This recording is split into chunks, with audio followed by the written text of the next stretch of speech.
rejoindre sur i24 News. C'est le morning et les débats ont déjà commencé sur notre plateau ici ce matin. Nous sommes ensemble pour 2 heures de direct, 2 heures d'actu. On jette tout de suite un coup d'œil au sommaire de cette édition.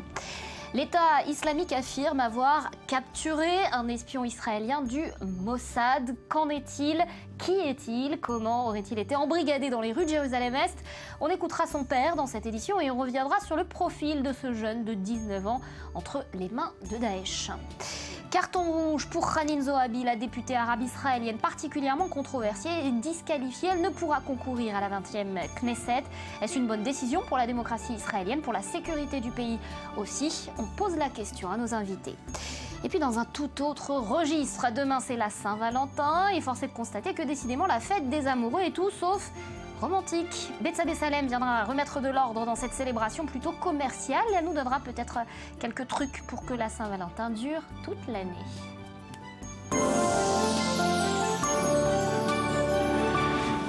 Un programme donc, et pour en parler avec nous sur ce plateau, Ali Waqued. Bonjour Ali, spécialiste du monde arabe. Daniel Laï, consultant politique pour i24 News. Maurice Ferriand. Bonjour Nathalie. Bonjour, on s'attardera dans quelques instants aux grands titres de la presse israélienne. Je voudrais qu'on fasse le point, qu'on fasse la lumière un petit peu sur cette affaire. L'État islamique qui affirme avoir capturé un espion arabe-israélien du Mossad. Il viendrait de Jérusalem-Est. Il serait donc palestinien résident de Jérusalem. Est-ce qu'on en sait plus ? Ce qu'on sait, c'est que depuis quelques mois, il est parti en Syrie via la Turquie pour joindre le rang de l'État islamique, comme d'ailleurs des dizaines des Palestiniens et un peu moins des Arabes israéliens qui ont rejoint le rang de l'État islamique. L'État islamique qui publie une interview avec ce jeune en disant qu'il a avoué, il a admis qu'il était un agent des services secrets israéliens et qu'il devait donner des informations sur il devait donner des informations au Mossad sur les Palestiniens et les Arabes israéliens qui se trouvent dans les rangs de l'État islamique et d'autres informations sur l'État islamique. Nathalie, moi j'ai vérifié cette histoire avec les services secrets palestiniens qui ont confirmé que quelques membres de la famille sont connus pour leur implication dans la collaboration avec les services secrets israéliens. Maintenant, est-ce que cela signifie que ce jeune homme faisait partie de ce réseau familial qui, dont quelques-uns travailler ou collaborer avec les services secrets israéliens, on n'en sait pas. Maintenant, la question se pose pourquoi parmi les dizaines et les centaines et les milliers, et selon les Américains, récemment 20 000 militants qui sont venus de l'étranger dans les rangs de Daesh, pourquoi ce jeune monsieur a été piqué par l'État islamique sous le titre de l'espion du Mossad. Alors justement, on va continuer à en parler. Je voudrais qu'on écoute le papa de ce jeune homme de 19 ans. Mon fils est allé en Turquie pour des vacances et il m'a dit qu'il avait été enlevé par Daesh en Syrie et c'est tout. Il m'a dit qu'il a été de nombreux endroits en Syrie et qu'il est rentré à la maison. Quelqu'un lui a dit qu'il allait le ramener chez lui. Il a essayé de revenir, mais il est retenu. Quelqu'un m'a dit que mon fils était dans une prison. Je viens d'entendre à ce sujet la question du Mossad ou du Shabak. Je ne sais pas. Mohamed ne peut pas travailler pour les Juifs ou quelqu'un d'autre. Il n'est pas intéressé par la politique. Mohamed aime son domicile et le travail et il a quelques amis. Je ne peux pas croire qu'il ferait une telle chose. Alors ce serait ça, Ali, l'histoire. Il serait passé par la Turquie, puis ensuite arrivé en Syrie, capturé par Daesh. Il aurait peut-être voulu en partir et il aurait été retenu par l'État islamique. Comme d'ailleurs tout le monde qui joint Daesh, soit en Irak, soit en Syrie, ils passent tous par la Turquie. Maintenant, il y a un phénomène qui s'élargit de plus en plus ces derniers mois. Des militants dans le rang de l'État islamique qui découvrent que ce n'est pas le djihad pur et net et qu'il y a d'autres buts et que certains moyens, certains outils employés par l'État islamique ne leur conviennent pas et ils essayent d'abandonner. Mais il y a un proverbe en arabe dit rentrer à la salle de bain, c'est ne pas, tu sors pas la même chose. Et c'est d'ailleurs ce qui est arrivé à Mahmoud Moussalam. Il a essayé d'abandonner. Et là, les versions se différencient. Lui, il dit qu'il a été capturé parce que la famille dit qu'il a été capturé parce qu'il a voulu quitter le rang de l'État islamique. Et l'État islamique qui est fier de déclarer qu'il a démantelé le début d'un réseau du Mossad au sein de l'organisation. Mais Nathalie, la grande question, c'est comment est-ce que les services secrets israéliens et palestiniens, les Palestiniens qui ont démantelé un réseau de l'État islamique, peuvent arrêter, peuvent intercepter ces organisations locales. Parfois, il s'agit d'une personne ou de 2-3 personnes, 2-3 amis qui décident de joindre le voyage à la Turquie. Il est légal, soit pour des Arabes israéliens, pour des Israéliens en général. Les Palestiniens qui, quelques-uns peuvent, par l'aéroport de Tel Aviv ou par la Jordanie, arriver en Turquie et joindre les rangs de l'État islamique. Alors, on va reparler de cet embrigadement et puis de cette différenciation de ce qui se passe à l'est de Jérusalem éventuellement, et puis dans le nord du pays, on l'avait vu avec cette affaire à la mi-janvier. Maurice, Ali parlait des services palestiniens qu'il a contactés et qui ont confirmé et infirmé certains des points de cette affaire. Les officiers des renseignements que vous avez pu contacter en Israël, eux, sont très prudents. sceptiques. Ils pensent que ça fait partie d'une campagne d'intoxication menée par Daesh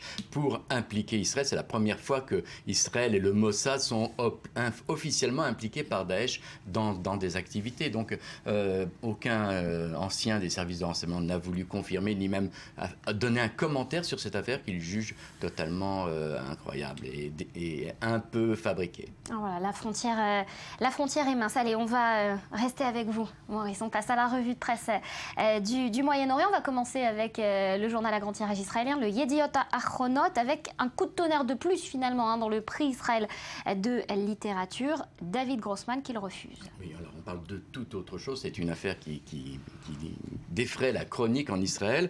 Yediot Ahronot s'est en effet entretenu avec celui qui aurait dû recevoir le prix Israël de littérature. Aurait dû, puisque David Grossman a effectivement retiré sa candidature. Alors, il faut savoir que David Grossman est un des écrivains phares de la nouvelle génération d'écrivains israéliens et rejoint ainsi dans sa protestation de nombreux artistes. On a cité par exemple Ruth Dayan, le prix Israël pour l'ensemble de sa carrière, et Renan Shor, le cinéaste. Alors, il proteste contre la décision du Premier ministre de remplacer 3 membres du jury considérés comme trop à gauche.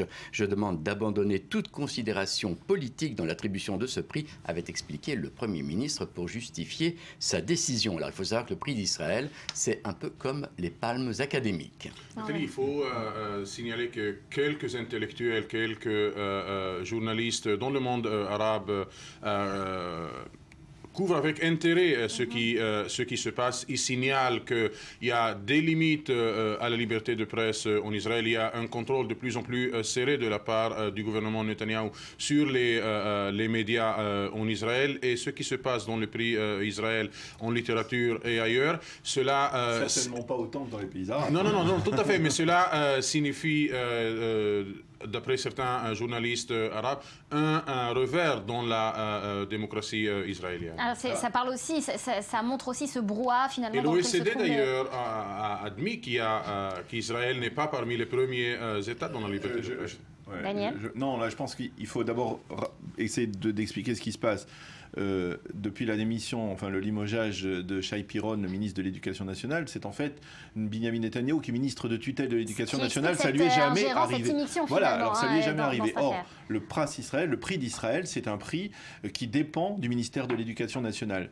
Et ce que l'on peut dire, c'est que la couleur politique des ministres de l'Éducation nationale a souvent déteint sur les lauréats, sur l'orientation des lauréats du prix d'Israël. Mais même sur des ministres de gauche et sur des ministres de droite, ça n'a jamais... Mais jamais, effectivement, jamais le Premier ministre n'avait décidé de mettre fin de censurer d'une certaine manière l'activité des commissions décidant le prix d'Israël. Et là, quelque part, c'est quelque chose de nouveau. C'est la preuve aussi que Binyamin Netanyahou veut s'impliquer, veut d'abord effectivement effectuer un virage bien à droite. Il essaye actuellement de prendre des voix de Naftali Bennett et pour cela, il touche à ce que l'on peut appeler certaines vaches saintes comme ça de l'histoire d'Israël, comme les prix d'Israël, et il montre que finalement il est bel et bien un homme de droite qui essaye de défendre l'idéologie de la droite d'Israël. Ce qui est étonnant, c'est que ça fait 6 ans qu'il est Premier ministre. Il aurait pu s'en occuper avant s'il avait voulu censurer en tout cas les commissions qui s'occupent du prix d'Israël. On continue la revue de presse avec Haaretz qui parle également même de cette sujet, polémique. Mais vous allez voir, le quotidien Haaretz titre « Le prix Israël irrémédiablement contaminé », une métaphore médicale pour dire l'angoisse de certains journalistes face à cette question. Et le quotidien fait les comptes. Depuis l'annonce de la disqualification de 3 membres du jury par le Premier ministre, 8 ont démissionné. Il ne reste plus que 2 membres dans le jury en fonction. 5 nominés, eux, ont annoncé qu'ils refuseraient le prix. Parmi eux, donc, Grossman. La présidence du Conseil reconnaît son intervention, affirme Haaretz. Selon Benjamin Netanyahou, le jury comprend trop de membres choisis dans les milieux extrémistes et antisionistes.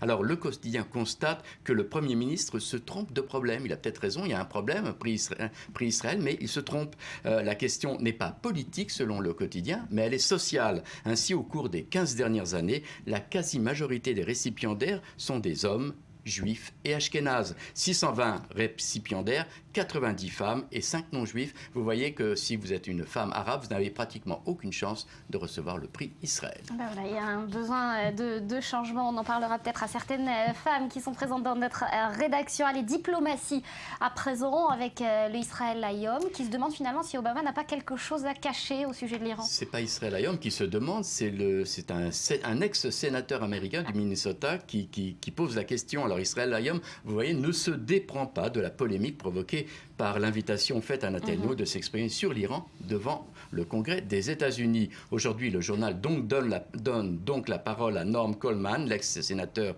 républicain du Minnesota. Il faut bien admettre que si le président Obama fait tant d'efforts pour empêcher le Congrès d'examiner l'accord sur le nucléaire iranien, c'est qu'il a quelque chose à cacher, a déclaré Norm Coleman. Celui-ci ne considère que la polémique sur le protocole et sur la Maison-Blanche, informée ou pas, n'a qu'un seul but, détourner l'attention de l'accord lui-même. Et puis remarquez cet article en bas sur la même page, on ne le voit pas à l'écran, du ministre de la stratégie, Yuval Shtenis, qui affirme que les Iraniens refusent tout compromis sur 7 des 8 principaux points de l'accord. Si les parties affirment qu'un accord est possible, c'est que les Occidentaux sont sur le point de céder, affirme Steinitz. Et voilà, donc on continue avec le Jérusalem Post qui parle d'ingérence. Oui, alors là, on est entre la limite entre le dossier iranien et la campagne électorale. Le Jérusalem Post a mené un sondage et selon ce sondage effectué, il s'avère que les Israéliens considèrent que le président des États-Unis, Barack Obama, s'ingère dans la campagne électorale israélienne. 62% des Israéliens sont de cet avis, seulement 31% disent non. Alors il faut aussi savoir que 56% des Israéliens jugent que le Premier ministre a eu raison de vouloir s'adresser au Congrès sur la question du nucléaire iranien.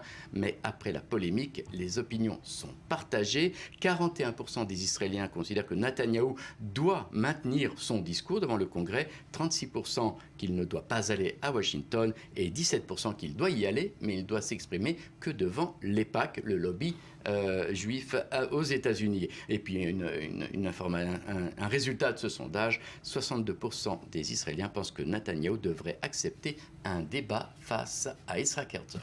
Voilà.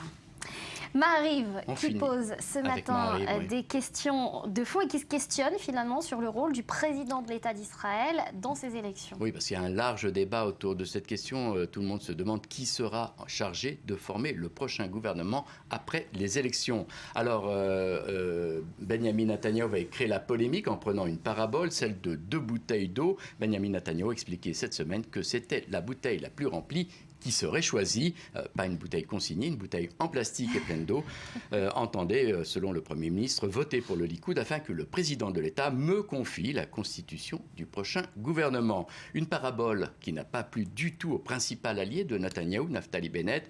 Lui, il pense qu'on met en avant ainsi ce qu'on appelle le vote utile et donc on porte préjudice à son parti. Alors Naftali Bennett a donc demandé des éclaircissements à la présidence de l'État. Reuven Rivlin a rassuré le chef du parti sioniste religieux. La constitution du prochain gouvernement sera confiée au chef du parti qui sera soutenu par une majorité de députés, a dit Reuven Rivlin. Réaction très rapide, Daniel. Je crois que Benjamin Netanyahou, dans le cas précis, en soulevant cette polémique, si c'est le plus important parti ou le plus important bloc, se tire une balle dans le pied, parce que si on voit les sondages, on constate que effectivement d'un côté le Likoud progresse un petit peu, mais le parti de Bennett descend beaucoup, et que finalement, si par exemple ce bloc Bennett-Likoud avait il y a encore 2 semaines 40 mandats, aujourd'hui il n'en a que 35 ou 36, et donc ça ne joue pas en faveur du bloc de droite en général. Donc c'est quelque part un... Mais de l'autre côté, c'est la montée du parti d'Eli Yishai qui équilibre un peu la baisse de Naftali Bennett. C'est vrai aussi un peu, mais d'une manière ou d'une autre, Alors justement, ça pose vous un parliez problème. du parti d'Eli Yishai, le numéro 4 de ce parti, c'est Baruch Marzel. Oui. Hier, on a eu une information importante à son sujet, au sujet également de Hanin Zohabi. Vous la connaissez, c'est cette députée particulièrement controversée de la Knesset. Eh bien, sa candidature à la 20e Knesset vient d'être invalidée. La Cour suprême doit d'ailleurs statuer à ce sujet la semaine prochaine. On fait le point en images, on en reparle après.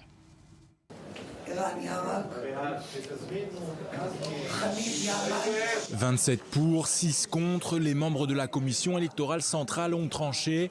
La candidature aux prochaines élections législatives de Hanin Zohabi a été invalidée. Une décision saluée par beaucoup. Ces dernières années, l'actuel député du parti arabe Balad a souvent fait les gros titres de la presse pour ses prises de position jugées anti-israéliennes, comparant par exemple en octobre 2014 l'armée israélienne avec l'État islamique. Des propos qualifiés de choquants et inappropriés selon certains partis de droite qui l'accusent de supporter le terrorisme palestinien. Ce sont d'ailleurs ces derniers, le Likoud et Israël Beitenu en tête, qui avaient déposé des pétitions à la commission électorale centrale pour empêcher la députée arabe israélienne de se présenter aux prochaines élections du Parlement. Députée à la Knesset depuis 2009, elle avait notamment été critiquée pour sa présence à bord du Marmara, s'attirant à l'époque de nombreuses critiques. Cette flottille turque avait tenté de briser par la force le blocus imposé sur Gaza. Elle avait été stoppée par Tsahal dans les eaux territoriales israéliennes.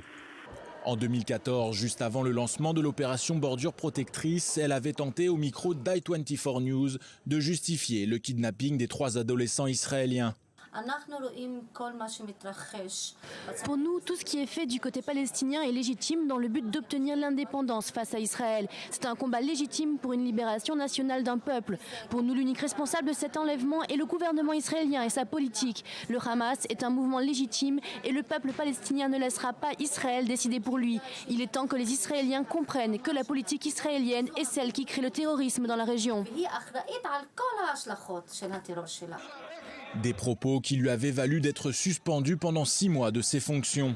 Même si sa candidature pour ses prochaines élections a été invalidée, elle devra tout de même être soumise à l'approbation de la Cour suprême. Mais comme cela a déjà été le cas dans le passé, cette instance juridique pourrait casser la décision de la Commission électorale centrale au nom des principes fondamentaux de la démocratie. Hanin Zohabi serait alors de nouveau éligible pour les élections législatives du 17 mars prochain. Voilà, donc la Cour suprême qui doit statuer sur cette décision. Ali, est-ce que ça sert Hanin Zohabi, ce genre de décision? Est-ce que ça la dessert, ça lui fait de la pub? Tout à fait. On a vu Hanin Zohabi sourire quand le verdict de la commission a été prononcé. Le Balad, avant la liste unie, utilisait toujours ce scandale d'annuler Hanin Zohabi pour avoir plus de voix, pour recruter plus de militants. Et la campagne de Balad s'était concentrée sur « on veut Hanin Zohabi » en dépit de l'extrême droite israélienne, malgré le fait que cette fois-ci Herzog Livni enjoint la position de la droite israélienne. Donc ça donne des points à Hanin Zohabi et à la liste unie comme ça servait le parti Balad. Et puis ça pose des questions existentielles au sein de la politique, de la société israélienne ça également. Malgré tout que l'État d'Israël est une démocratie, contrairement à ce qu'on parlait dans le monde arabe qui se faisait du souci de la presse, de la démocratie de la presse israélienne. Au niveau politique, il y a une véritable démocratie. Je dirais même il y a parfois un trop-plein de démocratie, une volonté de parité. Par exemple, Zohabi a été invalidée, mais elle a été aussi invalidée. Mais c'est aussi Baruch Marzel qui a été aussi invalidé. Et je dirais que c'est presque lié. C'est-à-dire que l'invalidation cette invalidation de Baruch Marzel, Baruch Marzel, un petit peu, voilà, de elle vient permettre, Zohabi. elle vient permettre d'invalider. Alors Baruch Marzel, c'est un militant de l'extrême droite, on va dire aux antipodes. C'est un militant, on va dire, très proche de l'idéologie du parti CAR, du parti du rabbin Meir Kahane, qui a été assassiné il y a plus de 25 ans. Et le parti ce parti-là avait été invalidé en 1988 lors des élections législatives de 1988 est considéré comme un parti à idéologie raciste et xénophobe. Donc là, il y a pour la première fois un militant de ce parti qui est à l'intérieur d'une des listes électorales, celle de Eli Yishai. Et donc, c'était peut-être, ça a facilité la tâche de la commission électorale centrale pour invalider Zohabi et donner aussi on va dire à la gauche israélienne ou alors même au parti arabe la possibilité de dire voilà, il n'y a pas que Zohabi qui est invalidé, il y a aussi Baruch Marzel et son idéologie que la Cour raciste. suprême ne va pas réaffirmer ses elle risque régulations. fort de casser Mais à mon avis, ça commence à servir déjà. On a vu hier les publicités de la liste arabe unie. Je suis Hanin Zohabi. Tout le monde, ça commence sous forme je suis Charlie, je suis... Mais il faudra quand même une fois peut-être essayer d'expliquer quel est ce parti Balad qui a déjà donné un député qui était très controversé, qui s'appelait Azmi Bachara, qui a lui aussi été invalidé une première fois en 2003 par la commission électorale centrale, mais la Cour suprême avait cassé et qui s'est enfui après avoir été soupçonné de collusion avec le Hezbollah pendant la seconde guerre du Liban. Donc il y a une problématique. On ne parle pas seulement de politique uniquement, mais aussi de sécurité finalement en Israël, puisque on le sait récemment et peu après l'opération Bordure Protectrice, elle était en déplacement au Qatar, l'un des principaux financiers du Hamas. Tous les membres de la liste de Balad ont assisté à cette réunion au Qatar. Les services secrets ont investigué sur ce visite. D'ailleurs, il y a des théories dans le milieu arabe sur le rôle joué par Balad et les membres du Balad dans les relations entre le Qatar et Israël. Azmi Bachara, avant d'être soupçonné d'être un espion du Hezbollah, il a été accusé d'être le lien entre le Qatar et Israël et les services israéliens. Donc ce parti il est controversiel, mais en fin de compte c'est une liste dans le Parlement israélien. Ses membres n'ont jamais commis des actes qui frôlent l'illégal, parce que dans ce cas-là ils auraient subi le même sort de Azmi Bachara. Donc c'est un parti ultra-national qui n'aime pas les institutions israéliennes, mais ça fait partie de la... Et qui aime en tout cas la controverse. Alors justement, on parlait du Hamas il y a quelques instants. Je voudrais qu'on revienne sur ce qui est en train de se passer à Gaza, avec ces matériels de fabrication d'armes qui ont été saisis en route pour le Hamas. On regarde ce sujet, on en parle après. L'opération est rapide. La marine israélienne et les services de sécurité, le Shin Bet, repèrent dans leur radar une cargaison en direction de la bande de Gaza.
ne va pas réaffirmer ces Elle risque annulations. fort de casser Mais à mon avis, ça commence à servir déjà. On a vu hier les publicités de la liste Arabes Unis.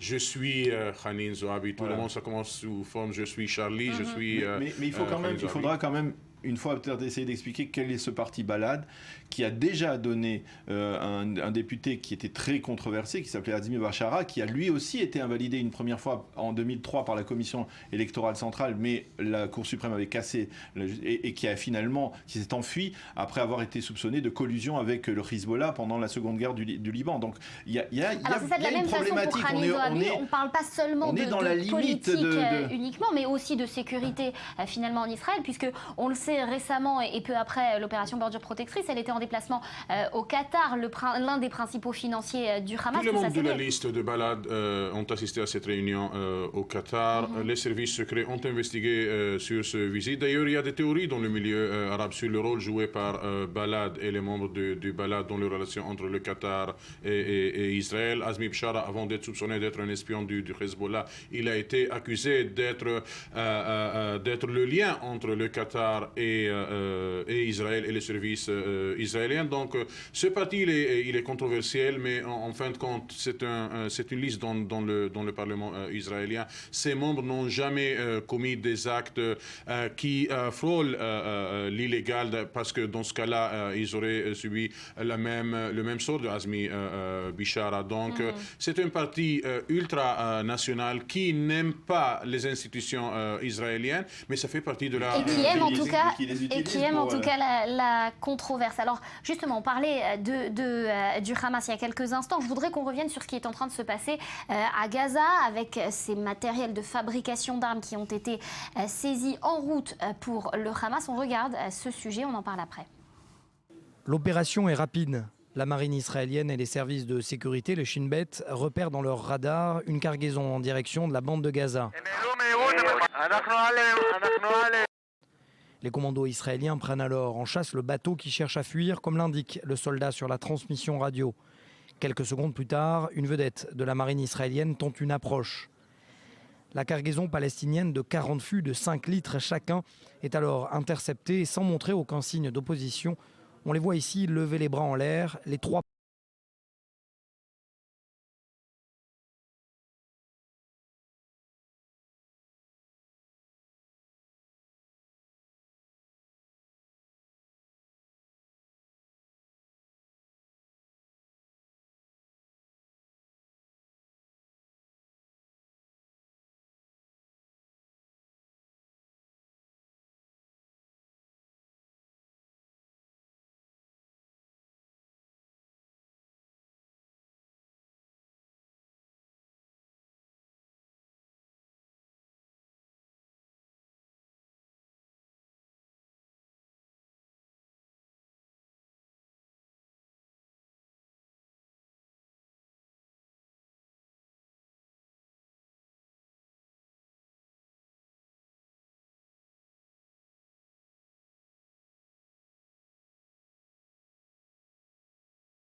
va pas réaffirmer cette Elle risque annulation. fort de casser Mais à mon avis, ça commence à servir déjà. On a vu hier les publicités de la liste arabe unie. Je suis Khanin Zoabi. Tout le monde, ça commence sous forme je suis Charlie, je suis. Mais il faudra quand même une fois peut-être essayer d'expliquer quel est ce parti Balad qui a déjà donné un député qui était très controversé, qui s'appelait Azmi Bachara, qui a lui aussi été invalidé une première fois en 2003 par la commission électorale centrale, mais la Cour suprême avait cassé et qui s'est enfui après avoir été soupçonné de collusion avec le Hezbollah pendant la seconde guerre du Liban. Donc il y a une problématique. On ne parle pas seulement de politique uniquement, mais aussi de sécurité finalement en Israël, puisque on le sait récemment et peu après l'opération Bordure Protectrice, elle était en déplacement au Qatar, l'un des principaux financiers du Hamas. Tous les membres de la liste de Balad ont assisté à cette réunion au Qatar. Les services secrets ont investigué sur ce visite. D'ailleurs, il y a des théories dans le milieu arabe sur le rôle joué par Balad et les membres du Balad dans les relations entre le Qatar et Israël. Azmi Bachara, avant d'être soupçonné d'être un espion du Hezbollah, il a été accusé d'être le lien entre le Qatar et Israël et les services israéliens. Donc ce parti il est controversiel, mais en fin de compte c'est une liste dans le Parlement israélien. Ses membres n'ont jamais commis des actes qui frôlent l'illégal, parce que dans ce cas-là ils auraient subi le même sort de Azmi Bachara. Donc c'est un parti ultra-national qui n'aime pas les institutions israéliennes, mais ça fait partie de la... Et qui aime en tout cas la controverse. Alors justement, on parlait du Hamas il y a quelques instants. Je voudrais qu'on revienne sur ce qui est en train de se passer à Gaza, avec ces matériels de fabrication d'armes qui ont été saisis en route pour le Hamas. On regarde ce sujet, on en parle après. L'opération est rapide. La marine israélienne et les services de sécurité, le Shin Bet, repèrent dans leur radar une cargaison en direction de la bande de Gaza. Les commandos israéliens prennent alors en chasse le bateau qui cherche à fuir, comme l'indique le soldat sur la transmission radio. Quelques secondes plus tard, une vedette de la marine israélienne tente une approche. La cargaison palestinienne de 40 fûts de 5 litres chacun est alors interceptée et sans montrer aucun signe d'opposition.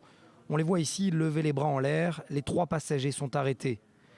Cet arraisonnement s'est déroulé le 19 janvier dernier. Après avoir été interrogés par le Shin Bet, les Palestiniens ont reconnu qu'ils transportaient de la résine qui sert à fixer la fibre de verre destinée à la fabrication de roquettes et de mortiers pour la branche armée du Hamas. Le mélange résine-fibre de verre est généralement utilisé pour réparer des bateaux et des voitures. Mais dans le cas des organisations terroristes, il est moulé en tube dont la matière inerte ne se consume pas. Il sert ainsi d'enveloppe aux matières combustibles et permettra de propulser la roquette. Une technologie artisanale donc, qui permet aux mouvements comme le Hamas de produire des centaines d'engins explosifs artisanaux à faible coût. Ali, le Hamas, il est pris à la gorge aujourd'hui dans la bande de Gaza ? Il est pris à la gorge. Les voies terrestres sont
va pas réaffirmer cette Elle annulation. risque fort de casser Mais à mon avis, ça commence à servir déjà. On a vu hier les publicités de la liste Arabes Unis.